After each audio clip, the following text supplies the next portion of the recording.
Hello everyone, today I will explain the 5 major technical screens of C3NA. First, let's look at the first question. The first question asks, what is the function of TFTP in network operations?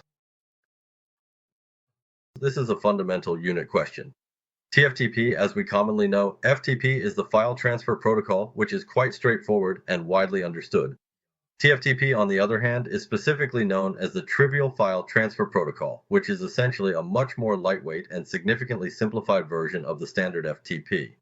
Its primary function is generally utilized on various network devices, such as routers or switches, within a network infrastructure. For instance, when we specifically need to upgrade the iOS image, which is the operating system software, the device inherently has the iOS system built in, correct? When we need to perform an upgrade, we typically use a laptop computer to connect directly to it. And then the service running in between is called TFTP. It's simple and lightweight, meaning it's fast and doesn't require authentication, so the correct answer is A. It's used for firmware upgrades, for upgrading the firmware. Alright, let's look at the correct answer, which is A. Okay, the second question. The second question asks us about the DLCP client. I won't take a screenshot for this one. It's asking what exactly a DLCP client is. Well, a DHCP client is actually just a device.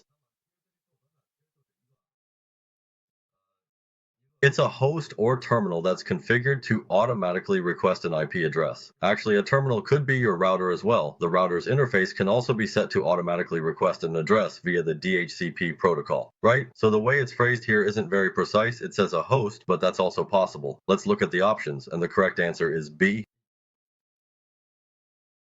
If you want to learn Cisco technologies or get access to Cisco question banks, feel free to send me a private message or leave a comment below the video to discuss technical topics.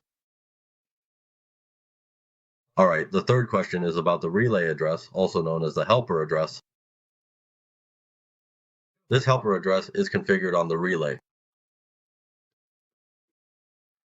It asks which specific device this particular configuration should be applied on, so according to the available options presented, we should definitely choose option B. That is to say, we should configure it on the network device that is physically closest in proximity to the DHCP server. In a practical scenario, for example, if my DHCP server is located here and it's directly connected to a network switch, then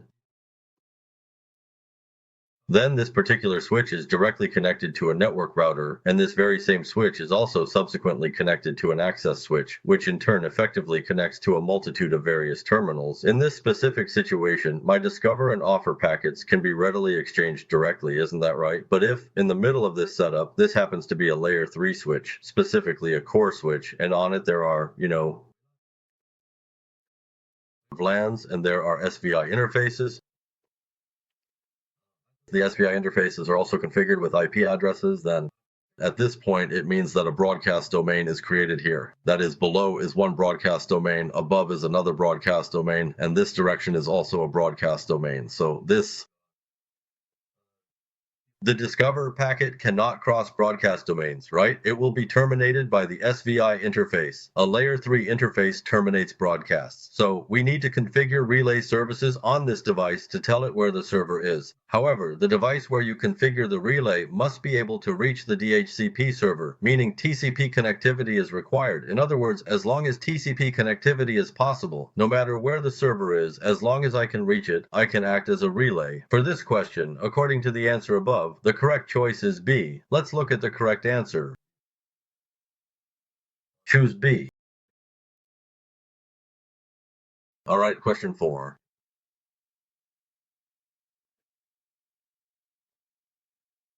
The fourth question is specifically asking us, what exactly facilitates Telnet connections between various devices, utilizing the device name as the primary input method? Which of the following essential components actually facilitates this crucial Telnet connection when we specifically utilize the device's designated name? This fundamental process is indeed the DNS resolution function, more precisely the comprehensive DNS lookup feature, which is absolutely vital for network communication. So for this question, the correct answer is B.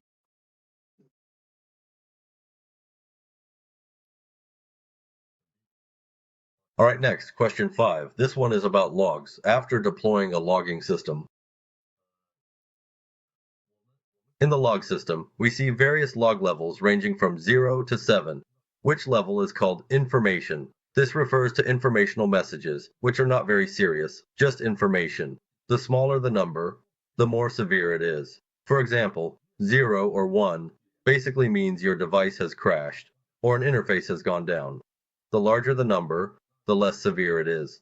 So, notification information is level 6.